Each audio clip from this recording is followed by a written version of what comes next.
Okay guys, I just wanted to give you a basic overview of the cardiac monitor. I have this asset in TurboSquid. It's called the Philips MRX. It's a pretty old unit. It's been around for about 15 years. It's pretty outdated, but it still does the job. We have over here what's called a rhythm generator, okay? This device is a standalone device that we hook in the leads from this machine, and we can create any rhythm that we want with this keypad select. And this is what I would like to create in the VR world. So right now we have NSR, normal sinus rhythm, okay? If I select, let's just say AFib, you'll see that the rhythm changes quickly, okay? So basically, I'll switch it back now to normal sinus rhythm, and you'll see the complexes, the QRS complexes go back to a slower, more controlled rate, okay?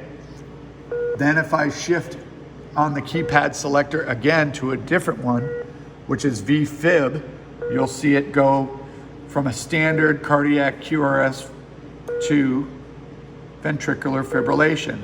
You'll also get indicators and warning alarms that'll pop up. You'll see them.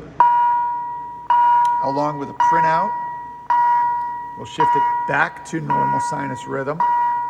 So you can see that this machine comes alive when this is detected, okay?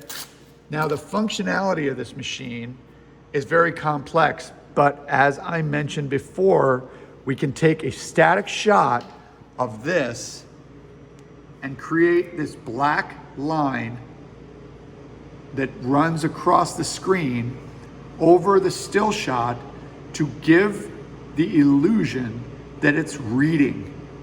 Okay, I hope that makes sense to you. So it's very basic way to trick the user into thinking that we're creating an animated QRS complex, when in fact all we're doing is showing a static picture with this black line running across it to give the illusion that it's creating a new QRS. And when I say QRS, this little guy here, that's called a QRS complex. It's a EKG term, which is basically how we interpret cardiac function, electrical cardiac function in the heart. If we shift this again, this machine is old, but it has a lot of pretty good function. I mean, it's still a pretty good machine. We have this device down, or this button down here called 12 lead.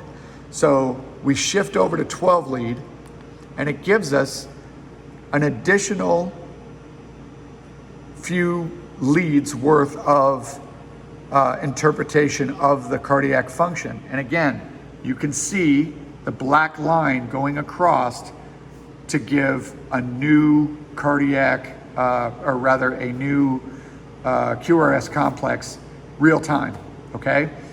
Now, if you take a look here, you have lead 1, 2, 3, AVR, AVL, AVF.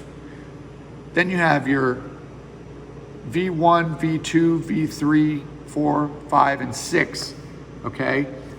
So those leads have to be attached by a second set of cables to give a full 12 lead interpretation of the cardiac function for the patient. And that gives you, or a paramedic, an idea if they're having a global infarct, an inferior infarct, a right-sided infarct, a septal wall infarct. We're able to look at these and determine what part of the heart is having the cardiac event, or the heart attack for layman's terms. So this is what, again, I would like to be able to capture this on the monitor that we create.